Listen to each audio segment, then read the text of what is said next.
Good morning sir. Yes, good morning Madhu. Sir మొత్తానికి Bigg Boss మొదటి nominations ప్రక్రియ అయితే నిన్న కంప్లీట్ అయింది సార్. కొన్ని ఈ రోజు మొత్తం ఫుల్ ఎపిసోడ్ లో కంప్లీట్ అయిపోయింది లైవ్ లో. ఈ రోజు ఎపిసోడ్ రిలీజ్ అవుతుంది. సో మీకు ఏమనిపించింది సార్, ఇందులో ఎవరు ఫేక్ ఎవరు రియల్ అనిపించింది ఈ 3 days లో? అంటే ఈ సీజన్ లో ఎవరు ఫేక్ ఎవరు రియల్ అన్నది మాత్రం ఎవడు చెప్పలేడు. ఎందుకంటే ఇప్పుడున్న ఆల్మోస్ట్ అందరు ఒకటి తప్ప, ఆదిత్య ఓం అనే ఒక హీరో తప్ప మిగతా వాళ్ళందరూ కూడా ప్రీవియస్ గా ఏవైతే ఎపిసోడ్స్ ఉంటాయో, ఇట్ మీన్స్ సీజన్స్ ఉంటాయో అన్ని చూసి, అండ్ ఎవరైతే హౌస్ లోంచి బయటకు వచ్చినారనో వాళ్ళని ఆల్రెడీ పర్సనల్ గా కలిసి వాళ్ళ దగ్గర ఇన్స్ట్రక్షన్స్ తీసుకొని మరీ ఇప్పుడు ఈ షోకి వచ్చినారు అన్నట్టు. సో అక్కడ ఏంట్రయ్యా అంటే కనుక సౌండ్ చేస్తేనే నేను ఉంటాను అన్న విధంగా గిజ గిజ గిజ గిజ గిజ ఏదో సౌండ్ తప్ప మ్యాటర్ లేనే లేదు. అది అసలు నామినేషన్ ప్రక్రియ అయితే కంప్లీట్ అయిపోయింది సార్, మొదటి నామినేషన్ ప్రక్రియ. సో బిగ్ బాస్ 7 లో కూడా సేమ్ యాస్టిక్ ఇలాగే రన్ అయిపోయింది. ఒక మనిషి అప్పుడు థర్డ్ నామినేషన్ అప్పటి నుంచి బాగా రచ్చ. అంటే పల్లవి ప్రశాంత్ పుష్పలాగా ఏదైతే అన్నాడో ఆ నుంచి నామినేషన్ ప్రక్రియ అన్నది కొంచెం, అంటే థర్డ్ వీక్ లో ఈడేంద్రయ్య అంటే ఫస్ట్ వీక్ లోనే, అది కూడా నామినేషన్ కాకుండా ముందు కూడా ఎందుకు అడుస్తుంటారో. నిన్న ఎపిసోడ్ స్టార్టింగ్ లోనే ఒక హాఫ్ పార్ట్, అంటే half an hour 40 minutes only kitchen గురించే. అమ్మమ్మమ్మ సానియా నోరెత్తుతుంది, విరాడు వాడైతే మరి అమ్మ వాడు అనొచ్చు అనకూడదు తెలియదు. నిఖిల్ అమ్మ బిగ్ బాస్ కి నేనే బిగ్ బాస్ అని ఫీల్ అయిపోతుంటాడు. ఏమో సౌండ్ చేస్తూనే ఉంటాడు. ఏదో ఓన్లీ మిషన్ ఇటు చెప్తా ఉన్నాడు. ఓవర్ అమ్మ అది ఏంటది సార్. ఇప్పుడు బిగ్ బాస్ లో నిఖిల్ అప్పర్ హ్యాండ్, అంటే కంటెస్టెంట్ల మీద అప్పర్ హ్యాండ్ సాధిద్దామన్నా సాధించాడు అనుకుంటారా? సాధిద్దాం అనుకుంటుంటాడు కానీ అంత సినిమా లేదు. క్లాస్ పీక్ అవకాశం ఉందా సార్? ఒకసారి క్లాస్ పీకితే ఓకే, పీకకున్నా కూడా అక్కడ ఉన్న వాళ్ళందరూ నార్మల్ వాళ్ళు కాదు, అందరు దేశముద్రులే. నిఖిల్ ఏడ దొరికిపోతాడంటే బేవక్కకి కంపల్సరీ దొరికిపోతాడు. బేవక్క అనేది నార్మల్ పర్సన్ ఏం కాదు. ఇప్పుడు నిఖిల్ మన ఈ మంది కాదు సార్, కిరాక్ సీత సార్, నిఖిల్, ప్రేరణ, యష్మి గౌడ. సో వీళ్ళు ముగ్గురు ఒక గ్రూప్, బయటనే ఫ్రెండ్స్ అని చెప్పేసి సానియా వాళ్ళ మీద ఒక గ్రూప్ ముద్ర వేద్దామన్న ప్రయత్నం చేస్తున్నట్లు అనిపిస్తుందా సార్ మీకు? అవల్ల గేమ్ లో స్ట్రాటజీ అనుకోవచ్చే గానీ Prerana is total different, Nikhil is total different. Prerana అన్నది జెన్యున్ గా ఉంటది, మనం ఇప్పుడే కాదు ప్రేరణ చూసేది. ఇంకా అక్కడికి పోయిన తర్వాత వాళ్ళిద్దరు, అంటే ప్రేరణ ఇంటెలిజెంట్ కాబట్టి ఒకవేళ ముగ్గురు గ్రూప్ లాగా ఉందాం అనుకున్నా కూడా దాని వల్ల నాకు ఎఫెక్ట్ అవుతుందని ప్రేరణ ఆల్రెడీ ఉంది, నాలెడ్జ్ ఉంది. సో ఆ పిల్ల అంత ఈజీగా గ్రూప్ గా ఆడడం అయితే ఆడదు, ఓన్ స్ట్రాటజీ తోటే ఉంది, ఓన్ గానే మాట్లాడుతూ ఉంది. అందులో ఉన్నటి వాళ్ళల్లో కొంచెం జెన్యూన్ గా సౌండ్ చేయగలిగింది ఎవరు అంటే కనుక తన వరకు తన ప్రేరణ.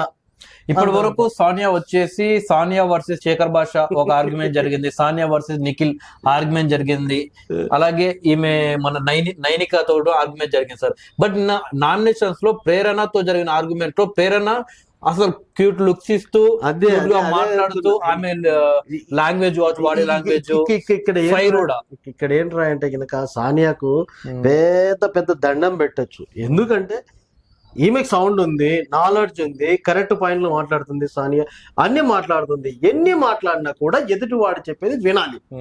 వినకపోవడము ఆమెకు ఉన్నటువంటి బిగ్గెస్ట్ మైనస్. సో అందరు కూడా అంటే చూసే జనాల మైండ్ కూడా అంత మెచ్యూరిటీగా ఉండదు, మెచ్యూరిటీ లెవెల్ అటు ఇటు ఉంటాయి. ఆమెను అర్థం చేసుకోవాలంటే కనుక మినిమం డిగ్రీ పాస్ అయిపోయి ఒక అంటే దాని సంసారంలో ఒక లెవెల్లో ఉన్నట్లయితేనే ఆమెను అర్థం చేసుకోగలుగుతారు.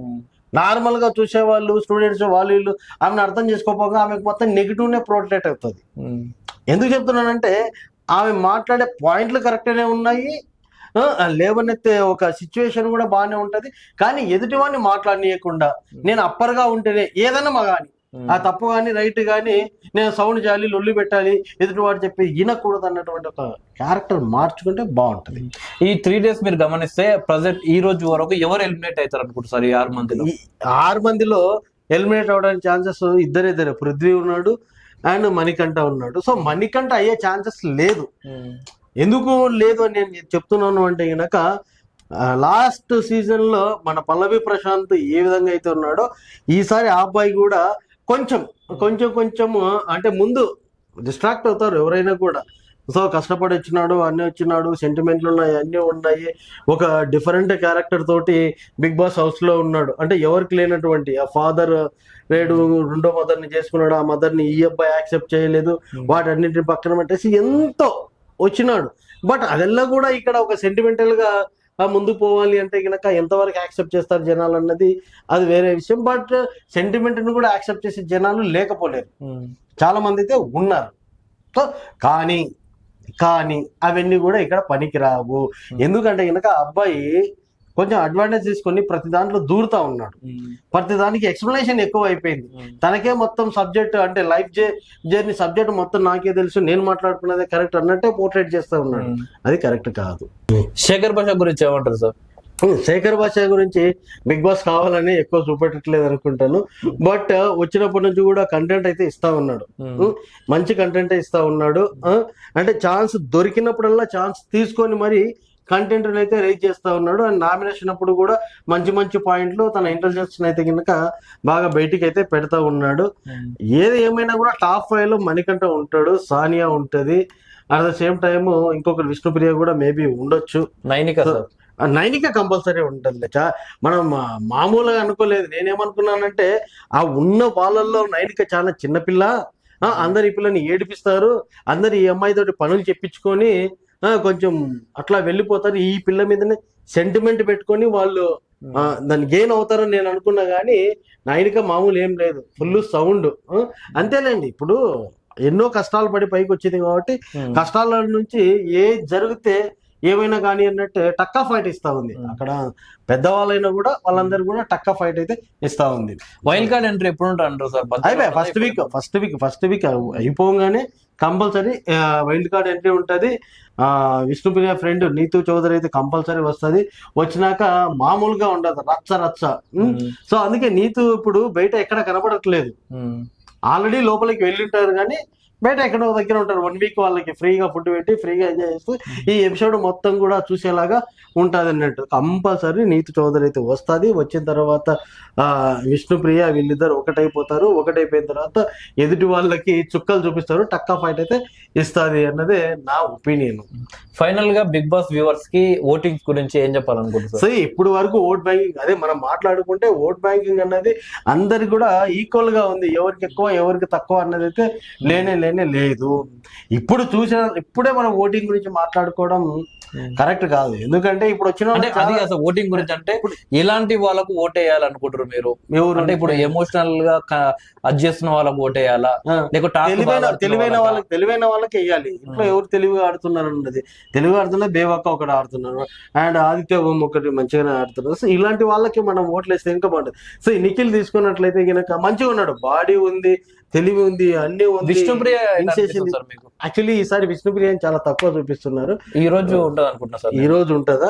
ఎంత ఉన్నా కూడా విష్ణుప్రియ సౌండే, మంచి నాలెడ్జ్. ఆ అమ్మాయి వాయిస్ ఒకటి డిఫరెంట్ గా ఉండొచ్చు కానీ టక్కా ఫైట్ అయితే ఇస్తుంది. సో అది okay sir, thank you sir. Thank you Madhu.